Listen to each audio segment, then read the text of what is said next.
have to clear your screen. Good afternoon to you all here in Sarasota on Zoom and in our multi-purpose room, and a very special welcome to Professor John Barton in Oxford. We are very privileged and honored to have you with us here again. Before we begin this afternoon's presentation, I would just like to say a few words about our Distinguished Speaker Series.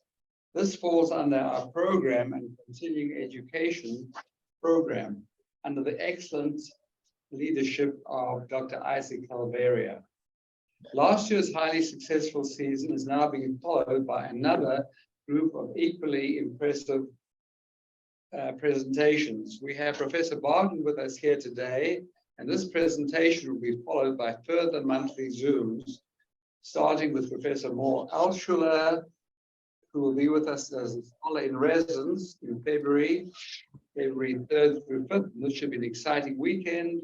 We have Melanie Phillips, the distinguished journalist from Jerusalem. We have Dr. Peter Hayes, whom you may have seen in the PBS special, US and the Holocaust, which was produced by Ken Burns.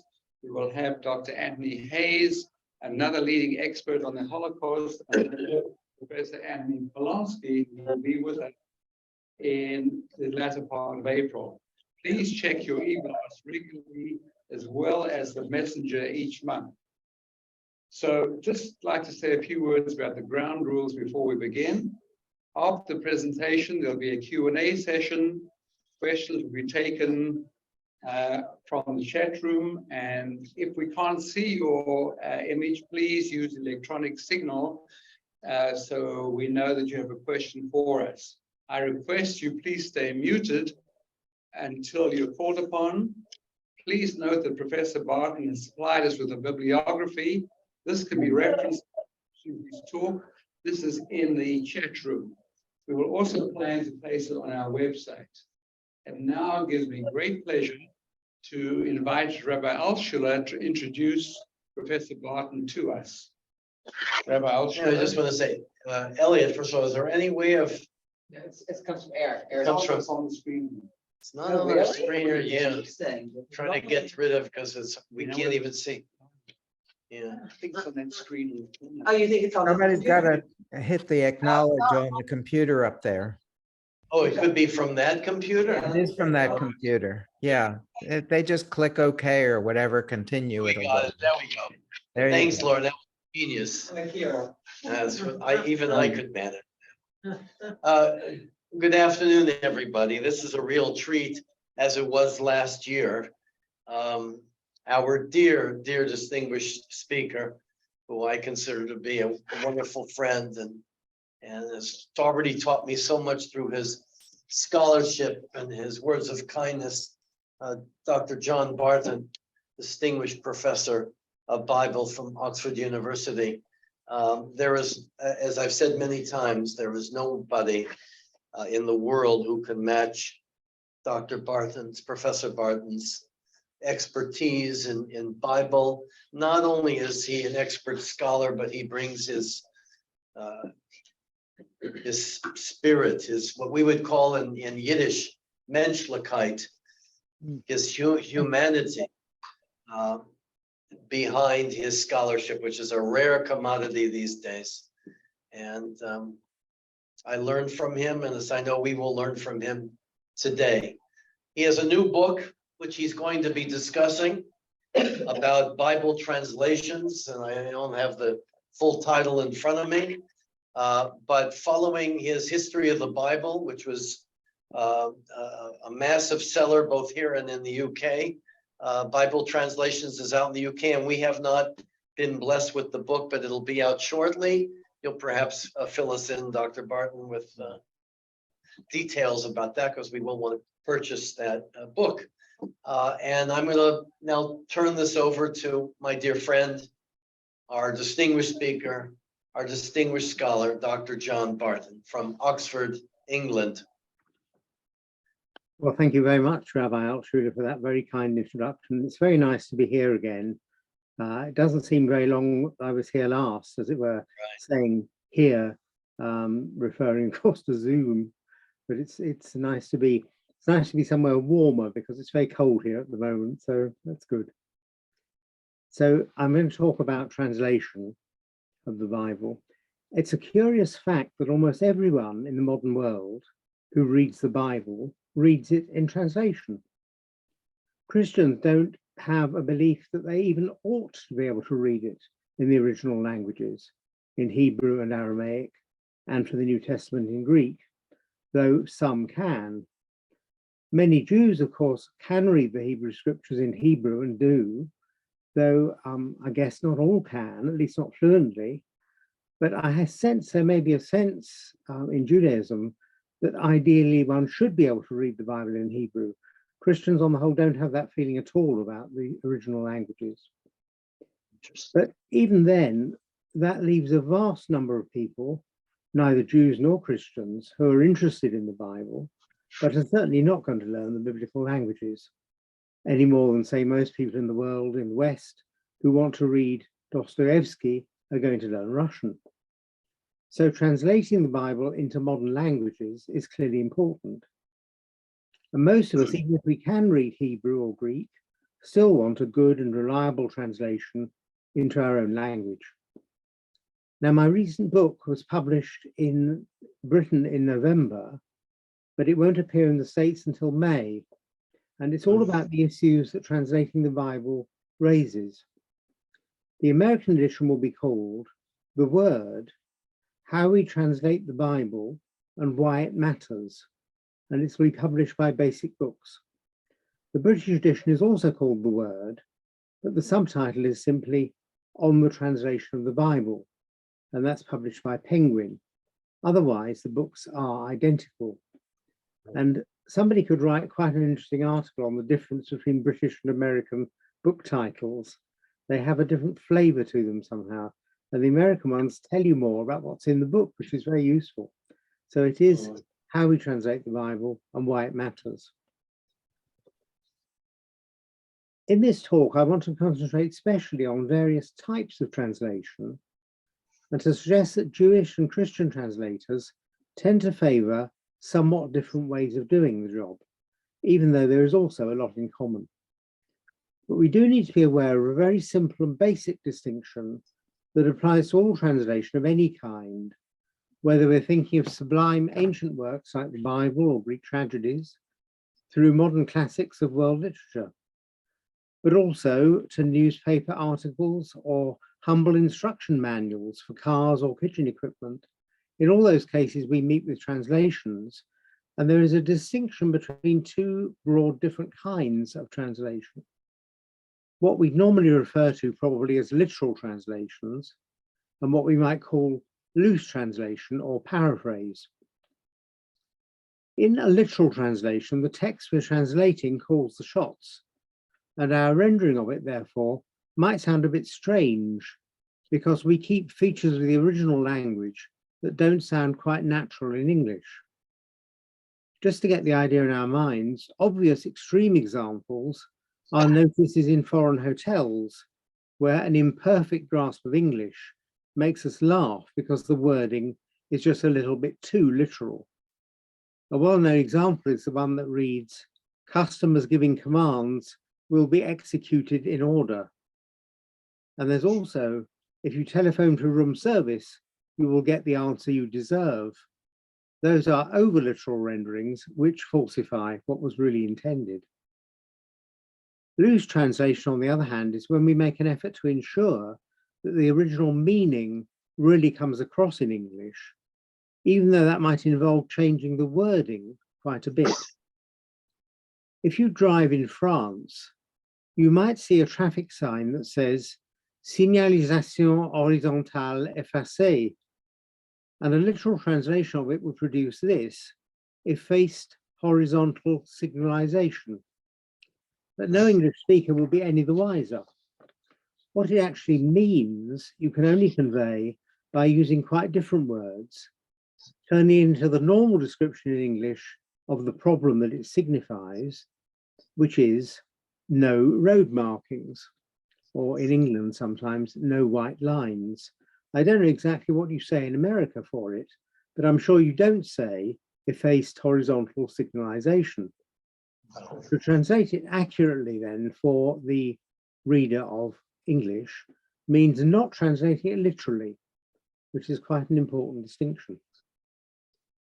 But this kind of distinction was described in a much more sophisticated way by the great German philosopher and critic Friedrich Schleiermacher at the end of the 18th century.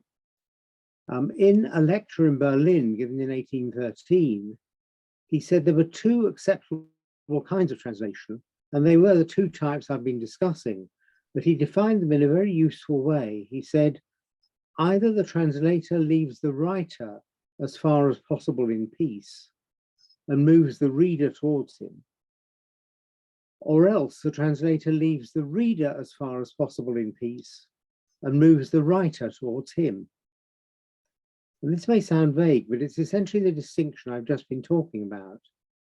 You can respect the source language, the language the text was written in, and if necessary, contort the English a bit to make sure you don't falsify the original text. Or you can respect the target language as it's known, the language you're translating into, and if necessary, alter the wording of the original to make sense in the new language. If necessary, changing the wording, because if you're literal, the reader won't grasp the meaning. Now, in the 20th century, translators started to follow Schleiermacher closely and rename these two types. On the one hand, there is what is known as formal equivalence, translations that stick closely to the wording and the structures of the source text, even when that makes it sound a bit alien to a modern reader, what I've been calling literal translation, which can become too literal.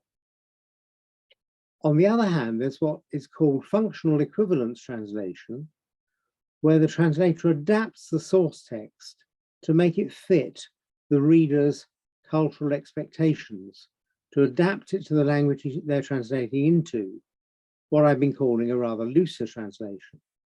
Doesn't matter what terms you use, the distinction is important for understanding translated texts, and especially the Bible. And it's more or less impossible to do both kinds at the same time, unless you're a genius at translation.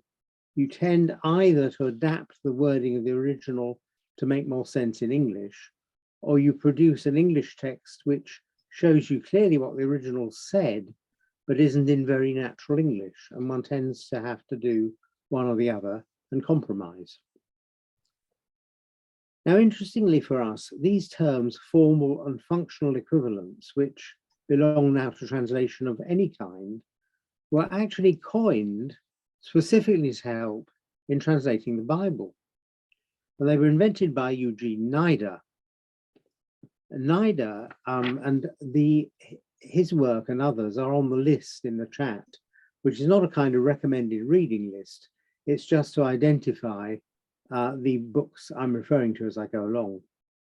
Now, Nida was born in 1914 and died in 2011, and he was an American. He was an evangelical Christian and also an expert linguist.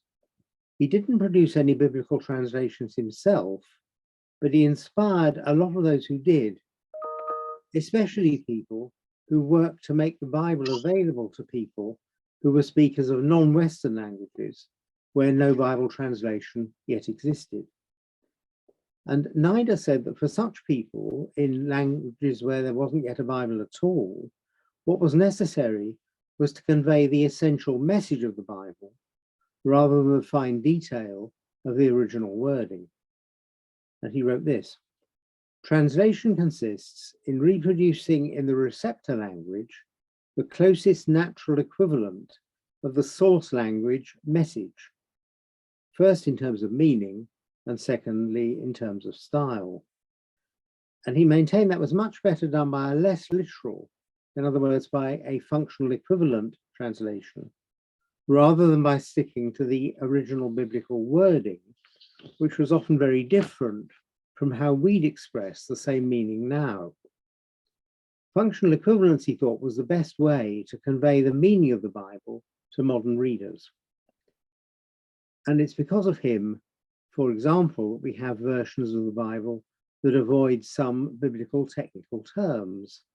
In Bibles intended for children, for example, the Ark of the Covenant might be called a box or a chest because the word ark wouldn't be understood.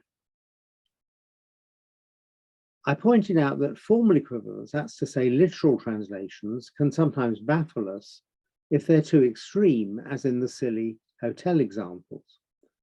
But functional equivalents can also go further than we're comfortable with, producing something that sounds overmodern, as though the biblical world were identical with our world and there wasn't really any difference.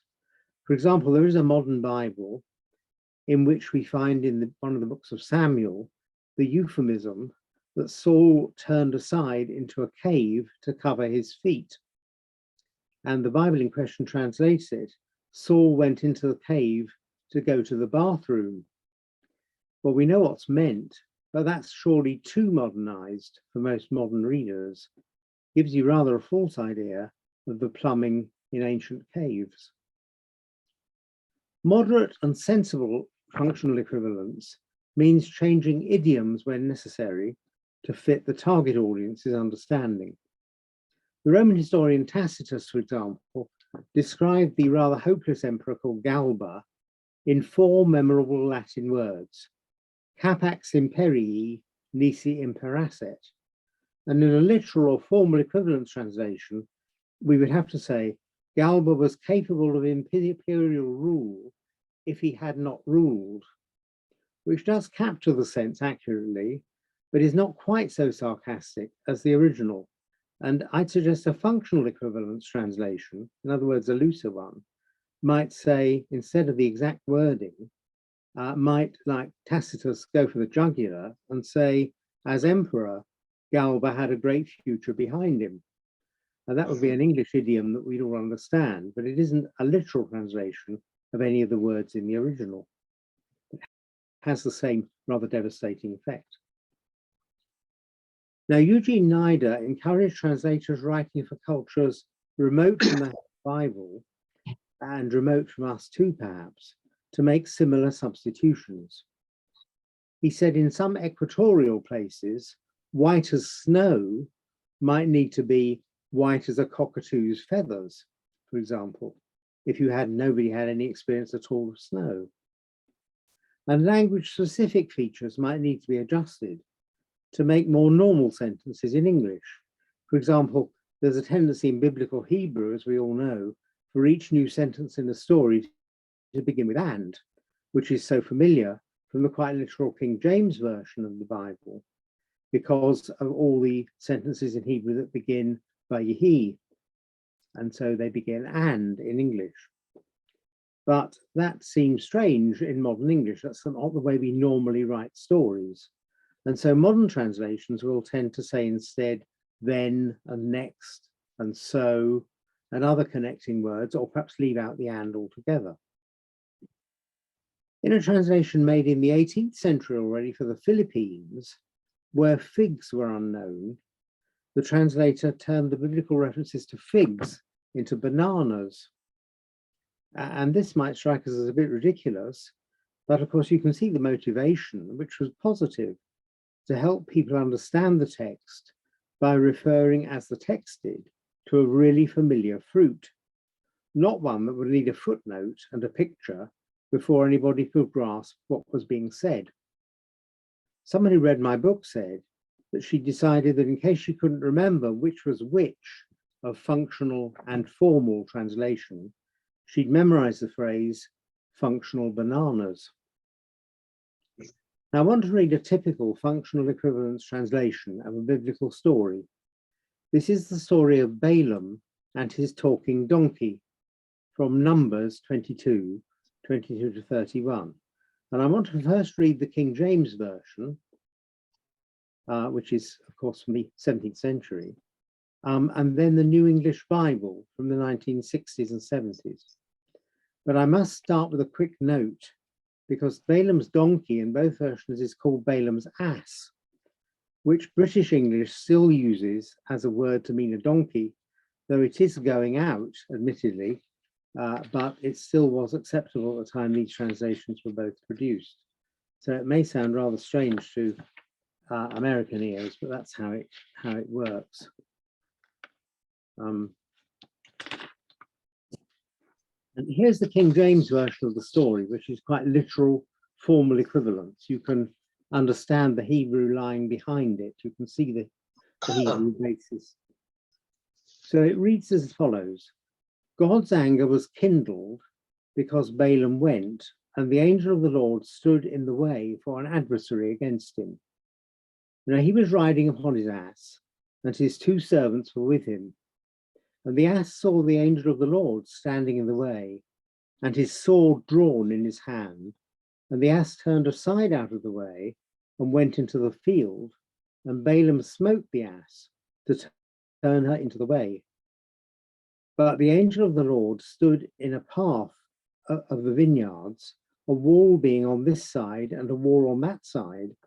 And when the ass saw the angel of the Lord, she thrust herself onto the wall and crushed Balaam's foot against the wall, and he smote her again. And the angel of the Lord went further and stood in a narrow place, where there was no way to turn either to the right hand or to the left. And when the ass saw the angel of the Lord, she fell down under Balaam, and Balaam's anger was kindled, and he smote the ass with a staff. And the Lord opened the mouth of the ass, and she said unto Balaam, What have I done unto thee, that thou hast smitten me these 3 times?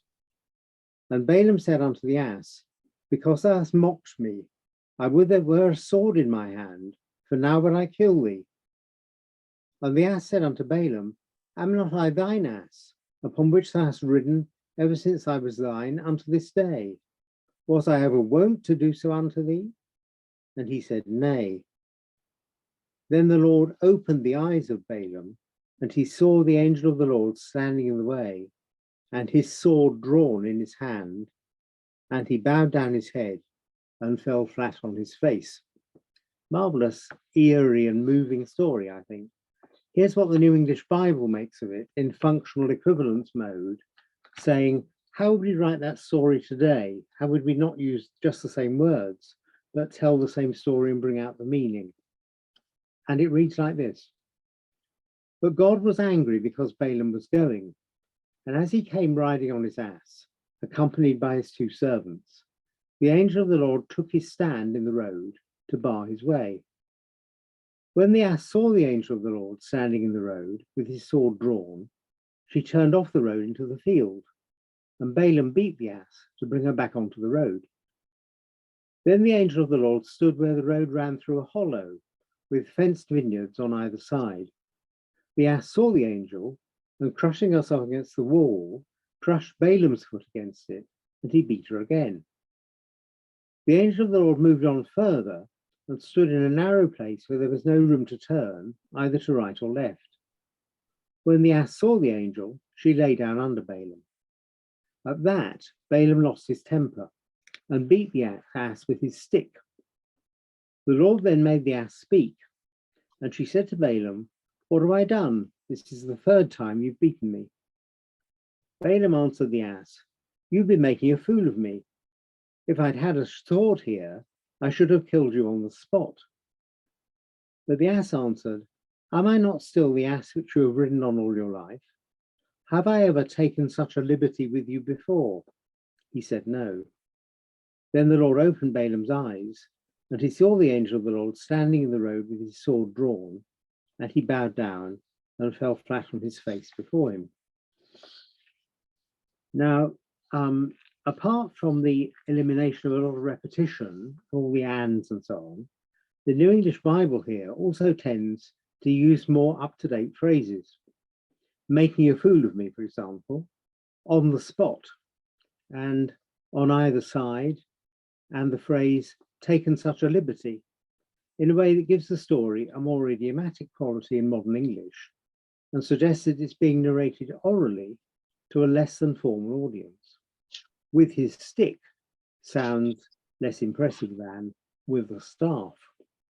It's not simply that the King James Version uses archaic wording in places, but it's also more formal in style and register. The New English Bible aims not to be so literary, but more anecdotal, like somebody telling the story. And it's an account of the incident as someone today might retell it.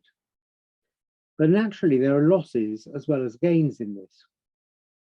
If you think about it, stories with talking animals in our cultures are usually legends or fairy tales. And in such tales, neither characters nor creatures say things like on the spot or take a liberty. The informalizing of the language in the New English Bible introduces a strange clash between style and substance, as though such a story were a rather matter-of-fact narrative someone might report in a casual way to friends and neighbours, when in fact its content is fantastic and a matter of high drama. In this casual context, Balaam saw the angel of the Lord comes out a bit mundane, rather like Balaam met the mailman. It's not a sort of elevated thing. Yet if the aim is to engage with modern readers and convince them, for example, that the event really happened, then the more informal style and the use of variations on the ever-repeated "and" in the more literal King James Version does bring the story much closer to modern culture. It would have seemed to the New English Bible translators simply common sense to aim for smooth modern English of the kind in everyday usage, and not to aim at anything high-flown or pompous, as people might have felt the King James Version to be. Well, the New English Bible was moderately functional equivalence. It turned the thing into modern English with modern idioms and phrases, but still the wording is kind of followed in the way the story is told. There's an interesting functional rendering of the Bible, which is much more extreme, in the form of Eugene Peterson's book, The Message, which is used by quite a lot of Christian churches, both in the US and in Britain. Biblical scholars on the whole think it's far too far from being literal, that it's rather a paraphrase and in a way almost a parody of the Bible.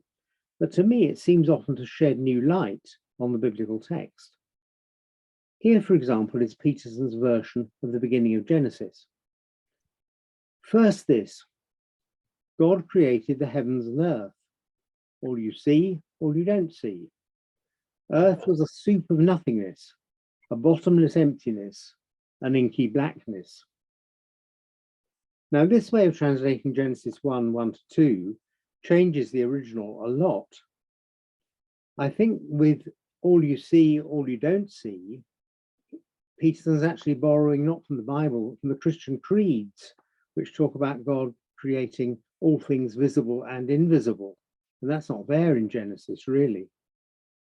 But otherwise, he does, I think, have some quite creative ways of showing us how the original Hebrew text feels. And the evocative Hebrew phrase, tohu vavohu, without form and void, as the King James Bible says, and darkness upon the face of the deep, those are lumped together and translated with three phrases: a soup of nothingness, a bottomless emptiness, an inky blackness. And although this is very far from being literal, it does convey in a way the atmosphere of the first verses of Genesis. So what about formal equivalence, literal translation, as most people would call it?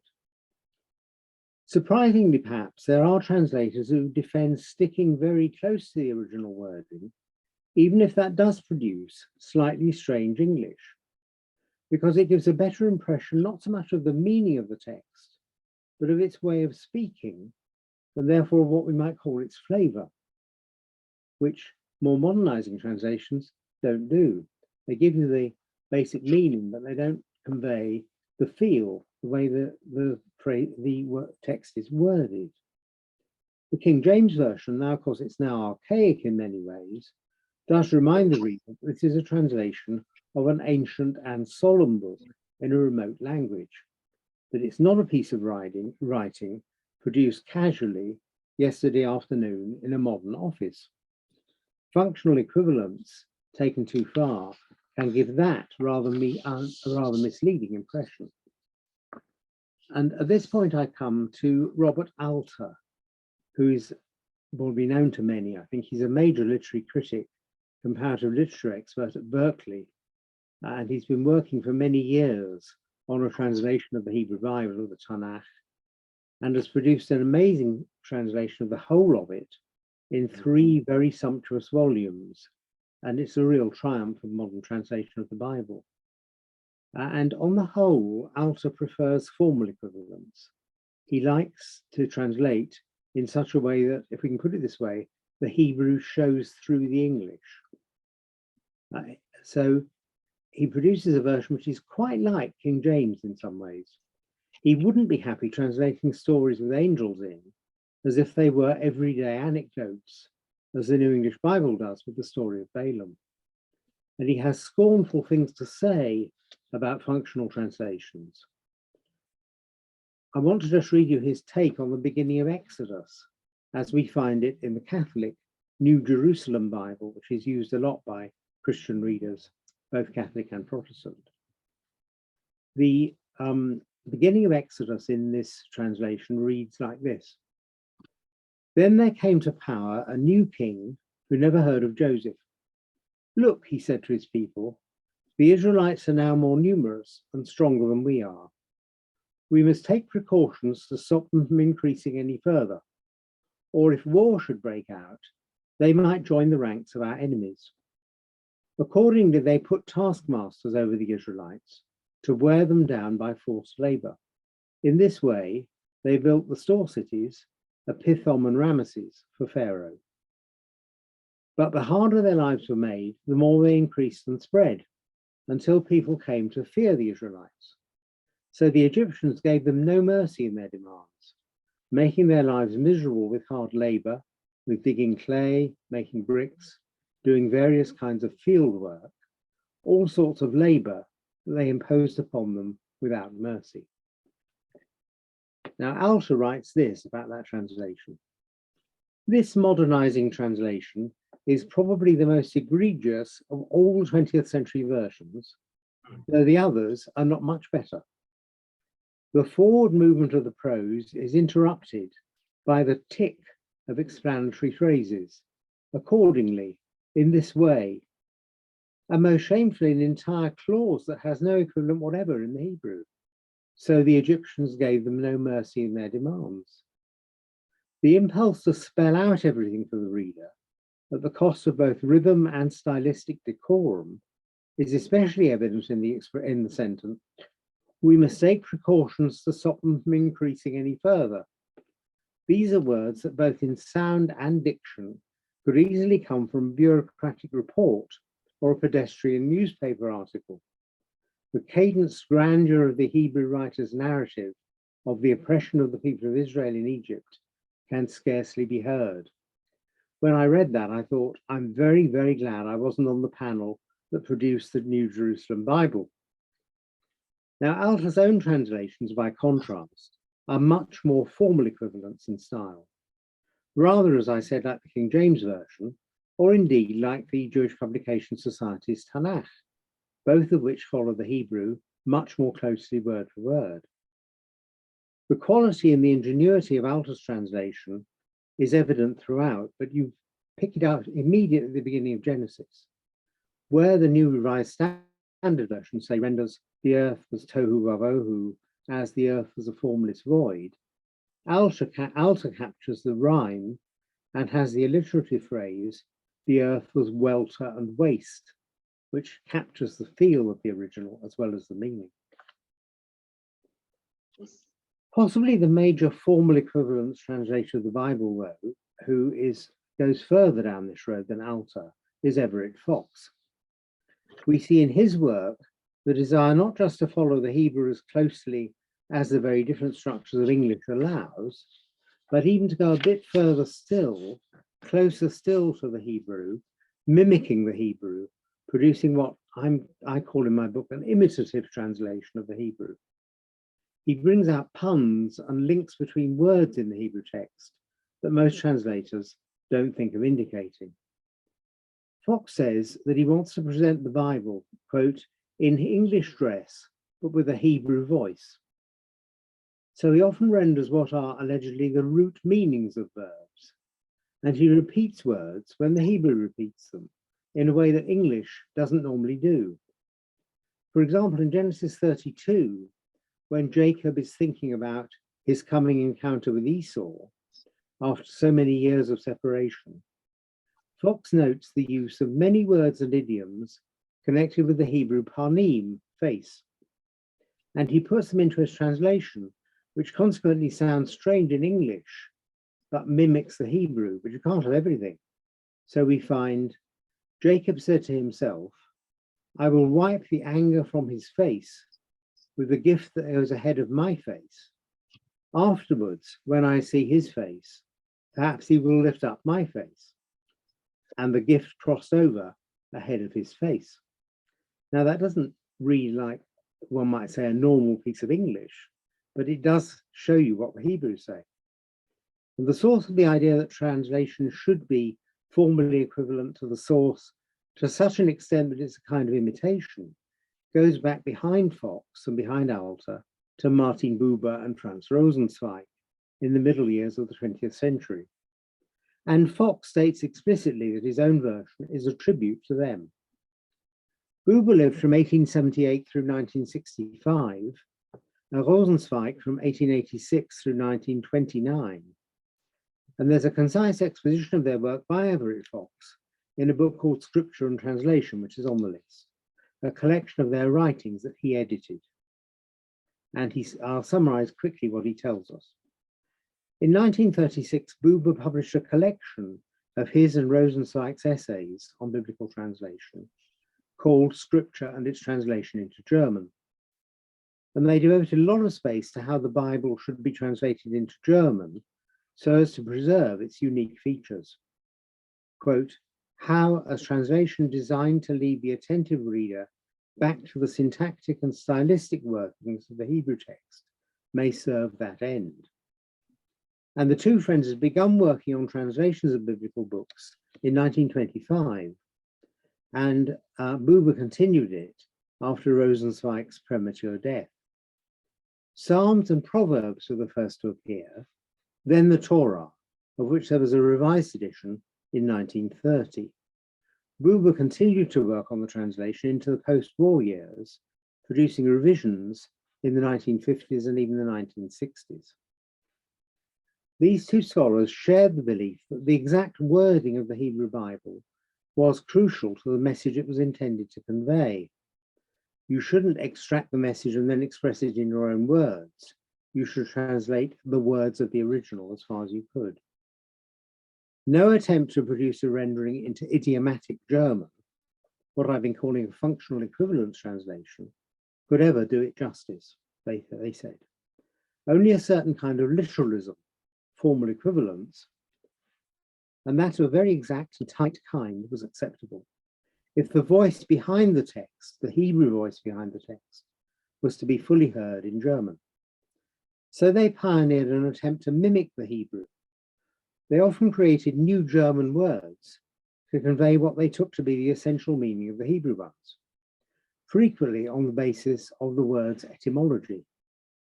For example, an altar, Mizbeach, becomes a slaughter site, Schlachtstätte in German, because it derives from the verb zavach, to slaughter.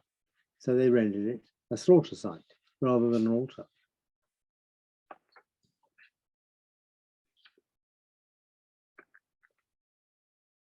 Sorry, I'm losing my... Recalling these two great Jewish thinkers reminds us that a number of other translators who practiced and advocated for formal equivalence, literalism, have also been Jewish. And that applies, of course, to Fox and to Alter too. The panels that produced the editions of the Jewish Publication Society of Tanakh also preferred formal equivalence. All the translation I can think of that use functional equivalence are the work of Christian translators. The New Testament has often been translated with functional equivalence. following Nida's principle that what matters is the central message rather than the detailed wording. That's an idea that Jewish translators have tended not to want to adopt. The Christians who've done it that way go on to apply the same principle when they translate what we as Christians call the Old Testament. So they translate the Hebrew Bible also in a functional equivalent way. But Jewish translators have been less prone to that way of thinking. We can begin to think that an interest in formal equivalence correlates with at least some Jewish attitudes toward scripture more than with some Christian ones. Edward Greenstein, who's another distinguished Jewish translator who's worked a lot on Job, says this: audience-oriented translation conforms to the evangelical thrust of Christianity, as opposed to the covenant-centeredness of Judaism. In other words, functional equivalence is used in an attempt to convert people to Christianity by giving them an immediately comprehensible version of the basic Christian message, which is what Nida was up to. Whereas formal equivalence tends to be used to reaffirm the Hebrew text in all its complexity and depths of meaning for Jewish readers, and ideally to send them back to that text in the original Hebrew, whereas functional equivalence seldom has the aim of sending Christian readers back to the original Greek or Hebrew. The difference isn't superficial or accidental, but rooted in the different character of the two faiths.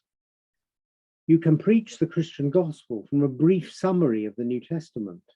And after all, the very first Christians didn't yet have a New Testament at all. They were writing it. But you can't practice the subtlety of all wordplay and the exact plumbing of the depths of the biblical text we find in Midrash, unless your translation, if you need one, is a very close approximation to the original and keeps sending you back to it. Well, now this contrast may be an oversimplification. I don't think that all functional translators are Christian and all formal ones are Jewish, as I'll go on to say. But there is a good deal of truth in it. It does reflect real divergent underlying attitudes to the Bible, which we need to be aware of. As we've already seen, the impulse behind modern functional equivalence versions has tended to be, well, evangelistic actually, rather than evangelical. The two words are not quite the same. Evangelical meaning proselytizing, if you like. Greenstein says evangelical, but that's not quite the right term. But this kind of functional equivalence translation is aimed at presenting the gospel message of Christians through the medium of a biblical translation, so that the reader is invited to accept it, rather than leading the reader to want to study the exact wording of the original text. The text for Christians is an instrument. In Judaism, this argument goes, the text itself is more important in itself. Now, there are Christians who agree actually with that the very wording of the text is crucial, but there is that distinction. The importance of the text in itself in Judaism, it seems to me, sometimes in rabbinic exposition, reaches down even to details such as letter shapes and spellings, the things the Masoretes mark in the Hebrew Bible, where you have a letter upside down or something of that kind, which are sometimes seen as significant for interpretation. Christians have seldom been interested in, or even noticed, or even known about such things in either testament. For Christians, the Bible in Hebrew has seldom functioned as the scriptural canon, but instead the Old Testament has been read in Greek or Latin or some other language. The translatability of the Bible has been a normal perception for Christians almost from the beginning. For Jews, I think it has sometimes been more problematic. Consequently, Jewish scholars seem to be inclined to prefer translations that point more clearly to the underlying Hebrew. So there is a broad correlation, with many Jewish translators tending towards more formal equivalence. Translations where, if I can put it this way, the Hebrew shows through the English. Christian translators often liking functional equivalence, where you get the underlying message rather than the verbal shape of the text, and the thing reads almost as though it had been written recently, which of course is misleading, but makes it more assimilable to the reader.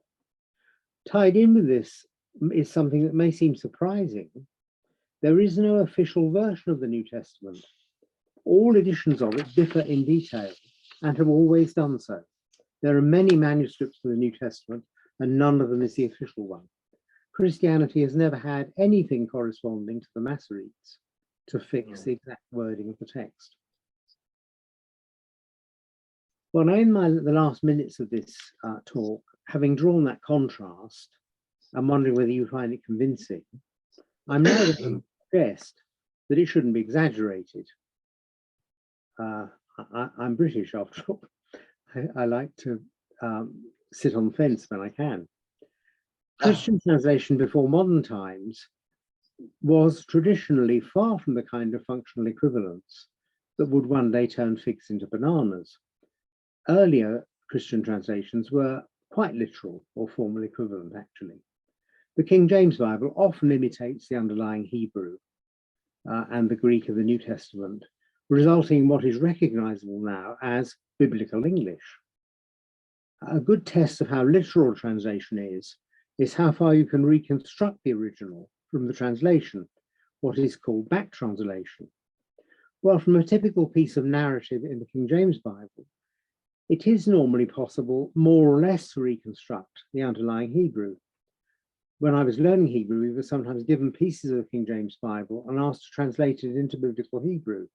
And some of us, not me, but some people managed to get quite near the original, even though they hadn't read the original in Hebrew, because the correspondence was close.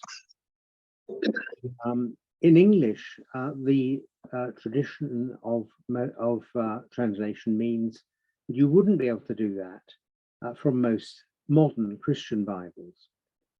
In English, the tradition of quite literal translation of the Hebrew Bible certainly goes back to Christian translators in the Middle Ages and before. And that's why English has expressions that are Hebrew in origin, such as stiff-necked and hard-hearted, turns of phrases that are now so embedded in English, we no longer think of them as biblical, though in origin they are Hebraic. And there are also many Christian biblical scholars who don't share Nidah's preference for functional equivalence. They argue that a strict literalism is the only way of doing justice to the Bible, standing closer to what I've just identified as a more characteristically Jewish approach. There's a nice example in a recent publication called The Bible for Everyone, which has an Old Testament section translated by John Goldingay, Christian scholar, and a New Testament translated by Tom, that is N.T. Wright, who's well known as a New Testament scholar. But very interestingly, the Old Testament section is very literal. It's formal equivalents like those preferred by Jewish scholars, whereas Wright's New Testament is extremely functional equivalence and is in very colloquial English, which I'm afraid will date fairly soon. But Goldingay's version of Elijah and the so-called still small voice, as it's known in the King James Version, interestingly adheres very closely to the wording of the Hebrew. I just want to read it to you. It does contain the divine name, which Goldingay prints in its vocalized form in English, but for which I will say Adonai. And the text runs as follows. He came to a cave there and stayed the night there, and there Adonai's word came to him. He said to him, "What is there for you here, Eliyahu?" He said, "I've been very passionate for Adonai, the God of armies, because the Israelites have abandoned your pact. Your altars they've torn down, your prophets they've killed with the sword. I alone am left, and they've been seeking my life to take it." He said, "Go out and stand on the mountain before Adonai." There was Adonai passing, and a great strong wind, splitting mountains and breaking up cliffs before Adonai. Adonai was not in the wind. After the wind, an earthquake. Adonai was not in the earthquake. After the earthquake, a fire. Adonai was not in the fire.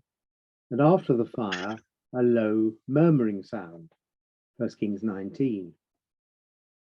Now, there are lots of things here which seem odd in English, The repeated there at the beginning, he came there and stayed the night there, and there the word came to him, which we wouldn't do in normal English. The names like Eliyahu and the Israelites, which sound very odd, certainly to a Christian reader with no Hebrew. The word pact for covenant. The insertions in brackets as they are about God's absence from wind, earthquake and fire, but with no no's or buts or yets as in most modern translations. And the translation of Sabaoth as armies, the god of armies, traditionally hosts in English. These are all a faithful representation of the Hebrew. This is a version that, if you recall the two possibilities I described and that Schleiermacher described, it definitely takes the reader to the text, perhaps kicking and screaming a bit actually, rather than bringing the text to the reader and making it easy to assimilate. The problem about it for the modern English and certainly the modern Christian reader is in order to get the Hebrew to show through so much, Goldingay has to produce some rather weird English. And this might give the reader the impression that the text is in rather weird Hebrew, which of course it isn't. The Hebrew in Kings is what we regard as standard good classical Hebrew. But once again, we can't have everything. If you want a translation that mirrors the original in style and feel, it won't be in standard modern English. It's very interesting the contrast though between the two halves of this Bible, because Goldingay and Wright are both moderate evangelical Christian scholars. Their religious positions, I would think, are almost identical. But Goldingay has chosen to go down this much more formal equivalence, literal route in his rendering of the Old Testament, the Hebrew Bible, and Wright down the other route. And they both explain why in their prefaces, and they're completely incompatible with each other. But it doesn't seem to worry the publisher, and perhaps shouldn't worry anyone else. Just before I end, I thought it might be interesting to note that there are a couple of recent translations of the New Testament that follow the more formal equivalence approach that's more typical of Jewish translators, just as Goldingay does. One is a New Testament by David Bentley Hart, who is a convert to Greek Orthodox Christianity, and the other is a translation of just the Gospels by Sarah Rudin, an American classicist who's done many famous translations of classical texts, and who treats the Greek of the Gospels rather the way that Everett Fox treats the Hebrew of the Torah. She prefers very literal renderings, and she makes up new English words to try to capture the underlying meanings as she sees them of Greek turns of phrase, just as Buber and Rosenzweig made up special new German words. So literalism, formal equivalence, seems to be making a rather surprising comeback among Christian translators too. I don't see conversely any tendency for Jewish translators to start favouring functional equivalence. And as I said, I think that may be because of a different attitude to the exact words of the biblical text, which many Christians don't have, though some in fact do. Jews and Christians alike need translations of the Bible, and there's a lot in common between the versions they mostly use, but I've tried to pick up some general diverging trends in the two faiths, and to show that by and large they do prefer somewhat different styles of translation, and the distinction between formal and functional equivalence is a handy way of charting the difference. By no means is it a complete divide, and there's plenty of conversation between them, but it may help to explain things that puzzle or sometimes even irritate us if we use modern Bible translations. Well, that's the kind of thing anyway that my new book is about. And I just wanted to set out some of it for you this evening, or sorry, this afternoon. Thank you very much. Thank you. Thank you very much, Professor Barton, for this erudite and very comprehensive presentation. I'd now like to open the discussion to the attendees. So please don't hesitate in putting your questions into the chat room. And also, if you haven't put in the chat room, please raise your hands and we will look at the audience for participation.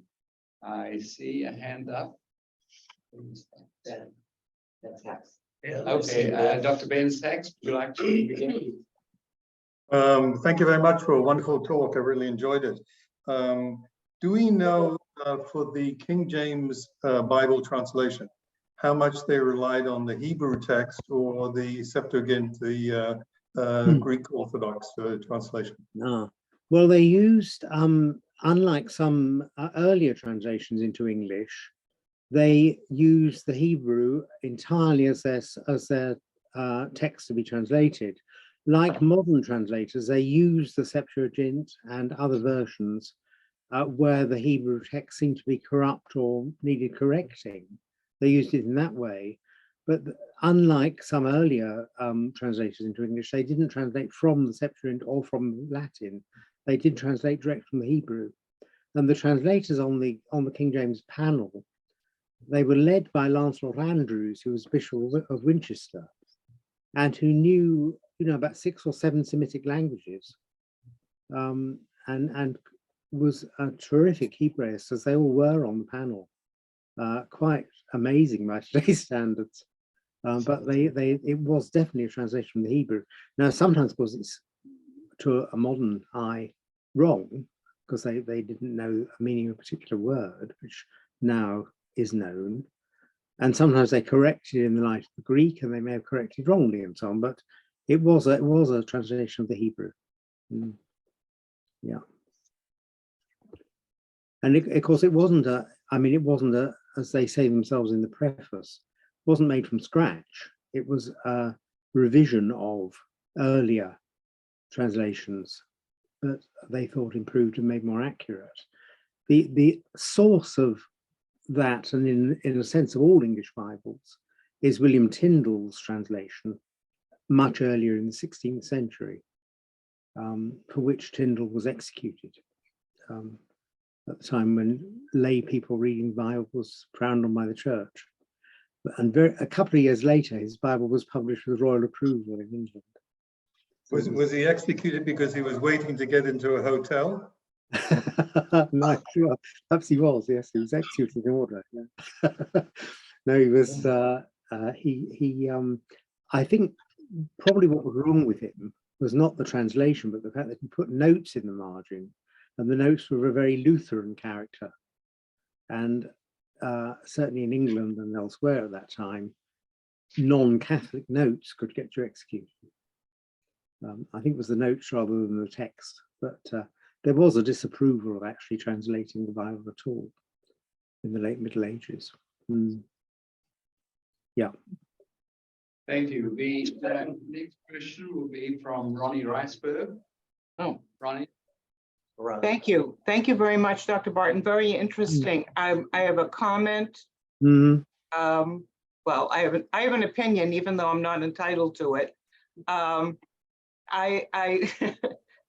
It just seems to me that a translation in English that is translated from the Greek, which is translated from the Hebrew, is like that game we play in America called Telegraph or something, that we go around the room and each whispers something, and by the time it comes out, it's completely different. It just, my opinion is that it needs to be from the Hebrew. I mean, that's, the original, and not from the translation. That's just an opinion.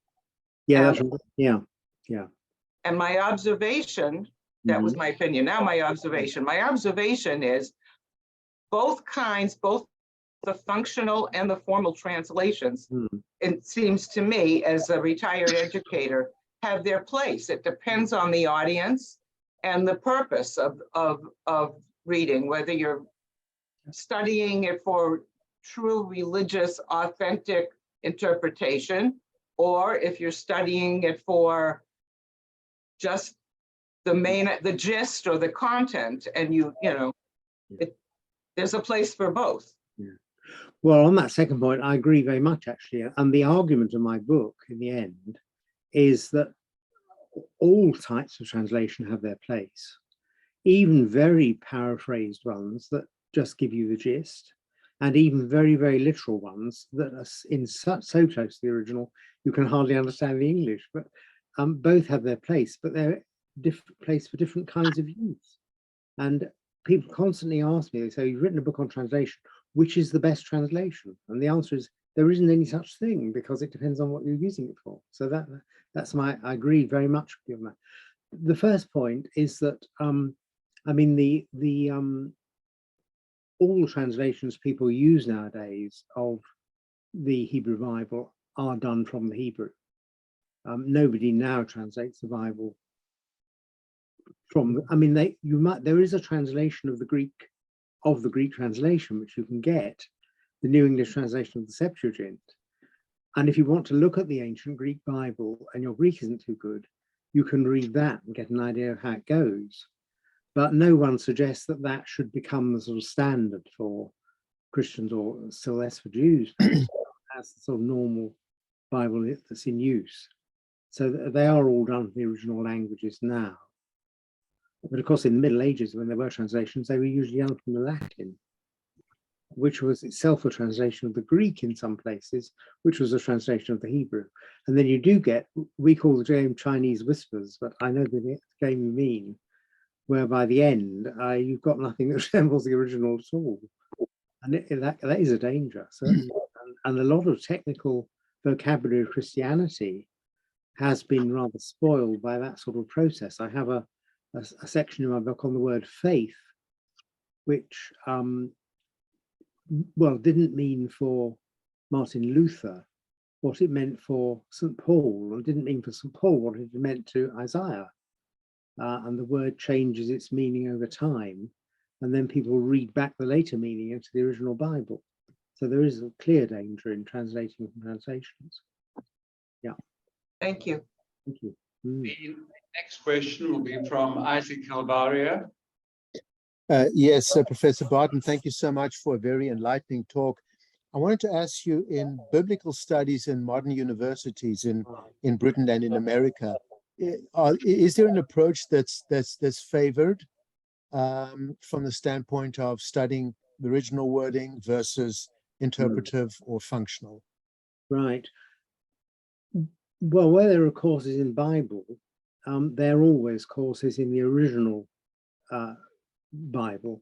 And therefore, you know, if you're studying the original Bible, but you haven't got a lot of Hebrew or Greek, or you're starting without having done all the language work, then you'd be encouraged to use a fairly literal translation so that it corresponded word by word.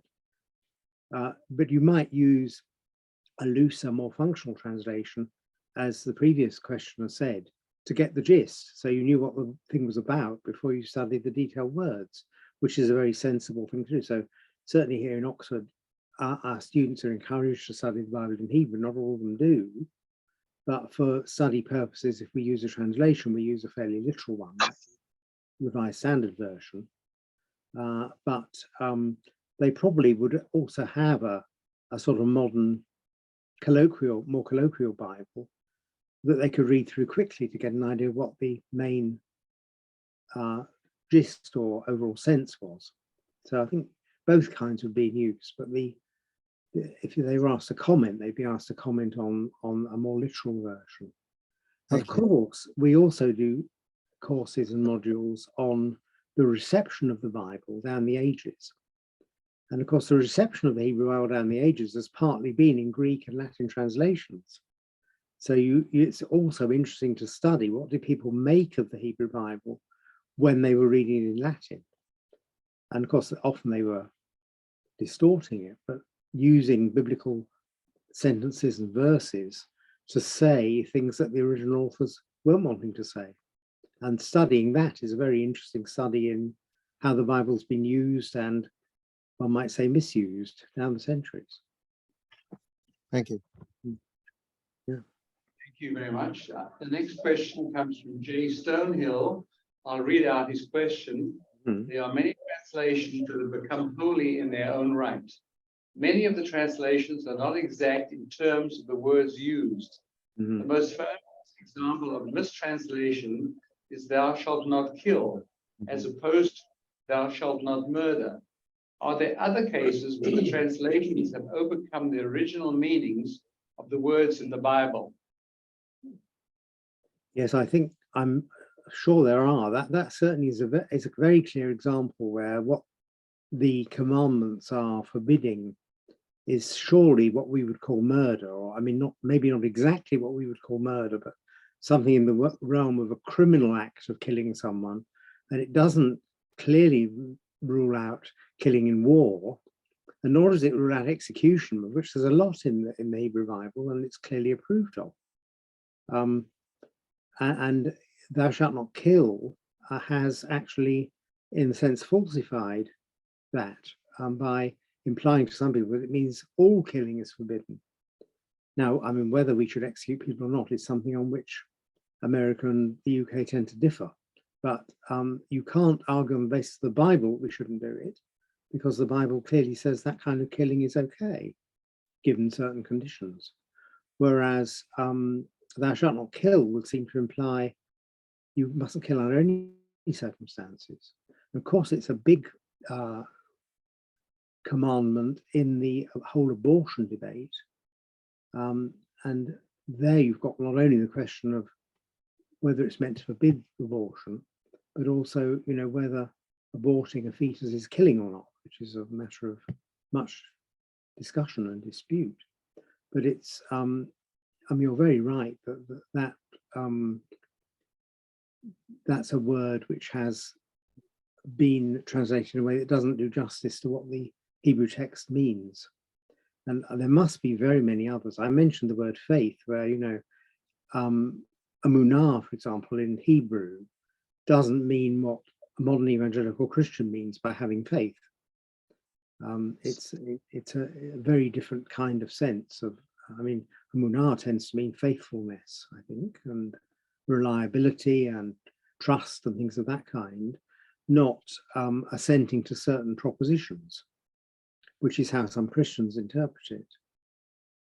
So that there are many cases where the English wording has actually, or the meaning, the wording in other modern languages has actually falsified the original text.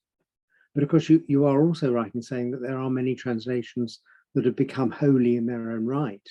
And the King James is a very clear example of that, that in some Christian circles, the King James Bible is treated as if it were the original Bible. And I've even seen it, you know, Christians saying that you shouldn't correct the King James Bible in the light of the original Hebrew and Greek testaments, because the King James Bible translators were divinely inspired. And if anything, you should correct the original in the light of the King James Version. Where that leaves people who speak languages other than English, I've never been sure, but I think they don't think of them. But I mean, there is actually what's sometimes called a King James fundamentalism movement, which thinks the King James Bible is perfect in every respect. We tried to say a few minutes ago, a perfect translation of the Bible is an imaginary thing. You can't have one, because it depends what it's for. Thank you. Our next question is from Claire Walford, all the way from London. Claire's question is, who decides which translation of the Bible is used by particular congregations? Are there any communities that will not use modern Bibles? Well, that's very interesting and important. There are. I mean, there are communities that will use only King James, certainly. The choice of which Bible translation to use varies among Christian denominations. So for readings in church, the Catholic Church will lay down which translation should be used. And in Britain, until now, they've used the Jerusalem Bible. In America, I think the New American Bible, which are rather different in flavor, actually. But in England, there's the Catholic bishops have decided to change to the English Standard Version, which is a more conservative translation, more formal equivalence, and more like King James, actually, which is strange, because Catholics in Britain have never used the King James Bible, because until modern times, readings were always in Latin. So that's rather odd as a development, especially as the English Standard Version was produced by evangelicals. So there's a sort of crossover going on, which you could call ecumenism, but I'm not sure it is that. But my own Christian denomination, Anglican or Episcopalian as it would be in the States, you can use more or less any translation you like. I think we have a list in Britain of approved ones, but people sometimes use some that aren't. But we do have books in which the readings for particular days are printed out. And for that, the New Revised Standard Version is used. And therefore, for convenience, people tend to use it. But because it's all there for you. But you can use any translation you like within reason. And I think the non-Catholic churches in general, certainly in Britain, they'll have preferences, but there's no one telling them which version to use. We had a phase in the Church of England for about 20 years when we had a book with all the readings printed out, but they were from a different selection of translations, which I rather liked actually. So sometimes you heard King James, sometimes you heard something really modern. But I think it was felt to be a bit random. So anyway, but I think that's the answer. Some denominations lay down the law about it. Others are very free and easy. Anglicans typically stand in the middle, as they always try to do, having a sort of recommended translation, but not being obliged to use it, which is our sort of ethos. Make it up as you go along with it. Thank you. Next question is from Matt Austerklein. Oh, man.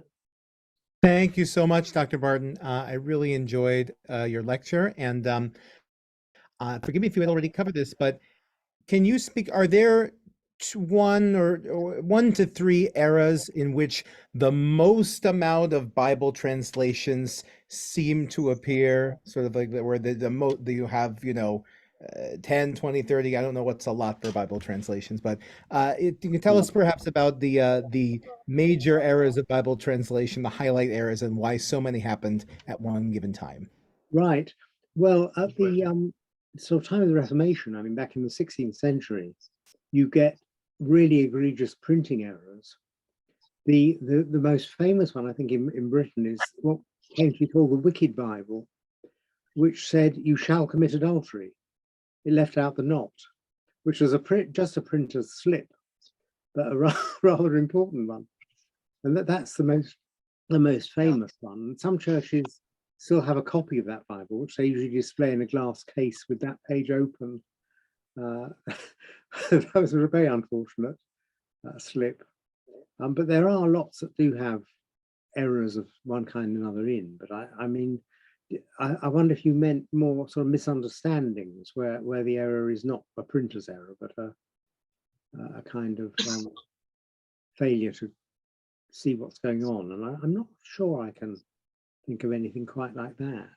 I'm sure there are. I was thinking more of when there were many errors beside the Reformation, where there were many translations made from urgent need. Yeah. Well, yeah, sure. Well, of course there were and are. I mean, there are. I don't know how many translations there are in English of the Bible, more than in any other language, for sure.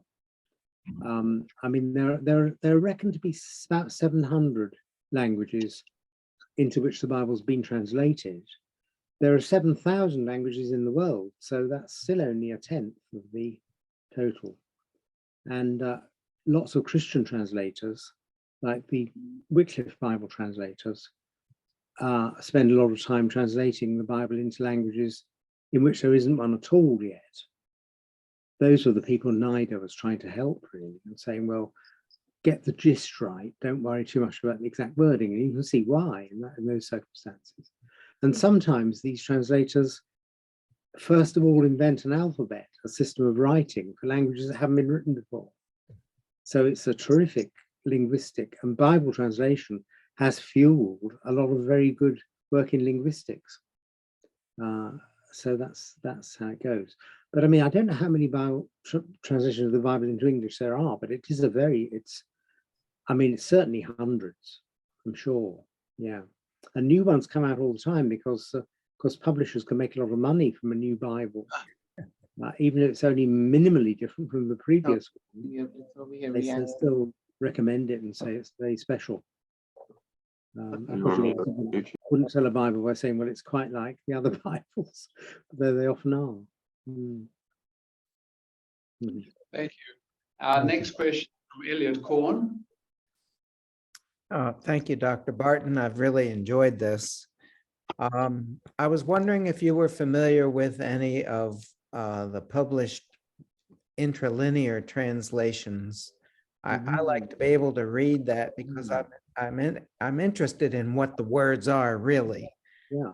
And how accurately they're translated. That's probably not a good word anymore. Whether you Oh, yeah. call it a literal translation or something else. Well, I mean, interlinear is obviously very useful because, well, I mean, it takes a long time to learn Hebrew enough to be able to read it without help, as it were. And interlinear saves you going back and forth all the time between an English translation and the Hebrew, which you end up being sort of a bit phased by if you're not careful. And I think they're very useful because the problem is that because the word order and so on in Hebrew is so different, right? The interlinear doesn't make any sense as a piece of English very often, but that's the price you pay, and they are useful. I don't know the particular one you mentioned. I'm looking, I have a copy of the Right. Art Scroll Schottstein version. Yeah, but they go back a long way and they're very useful things. I mean, there's an interesting example of it not in Hebrew, but the Lindisfarne Gospels, which is a collection of Gospels from the 900s possibly in Britain, made in Lindisfarne, which is in the north of England on an island. And the Gospels are in Latin, of course, as they would be, but there's an interlinear in very small writing in the local dialect of English, word by word. And it's one of our sources of knowledge of English at that period. So, you know, the idea that was someone who, for people who couldn't understand Latin, it's the same principle. And that obviously useful. Yeah, sure. Yeah. But it's nice you go to the trouble because I mean, it's still much harder work than just reading English translation. But you do, as you say, it does put you in touch with the original words, which is a good thing. Yeah. Thank you, Professor Barton. I'm now going to call on Lauren Haven, our president, to address us.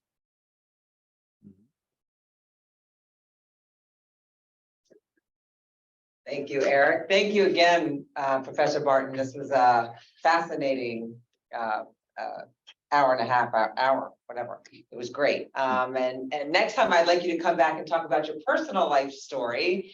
I was Googling you, and you really have some you're a fascinating man. You're a priest. You've got a lot going on there. So I would love for you to come back and talk about your personal story as well.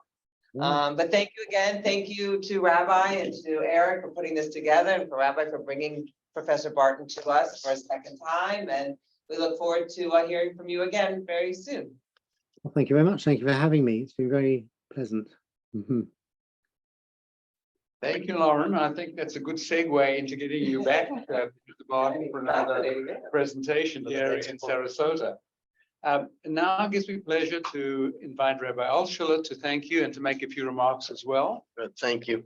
I've been sitting here calmly wanting to jump in, but I wanted to make sure everybody had their opportunity to ask Professor Barton, my dear friend.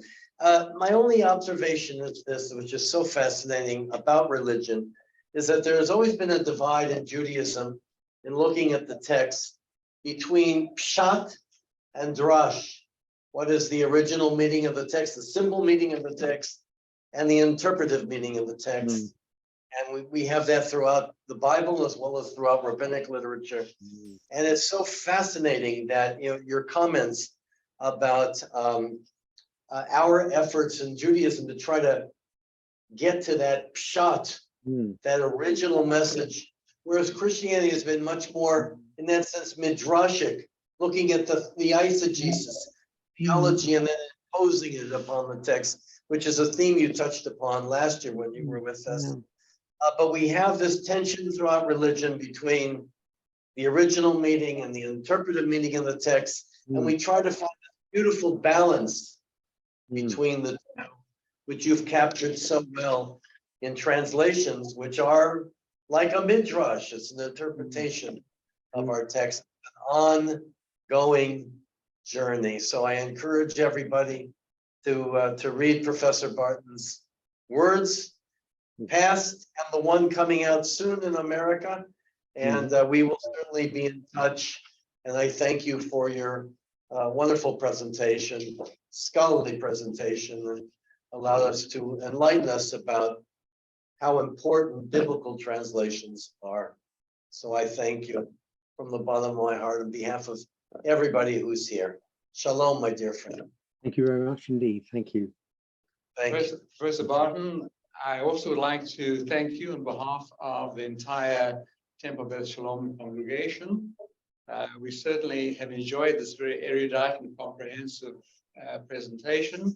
We wish you great success with your book, which I believe is out in the United Kingdom and it will be out here in May. So we wish you continued success. I'd like to thank Rabbi Altshuler for being the catalyst in making this possible. I'd like to thank Lauren Haven for her continued support.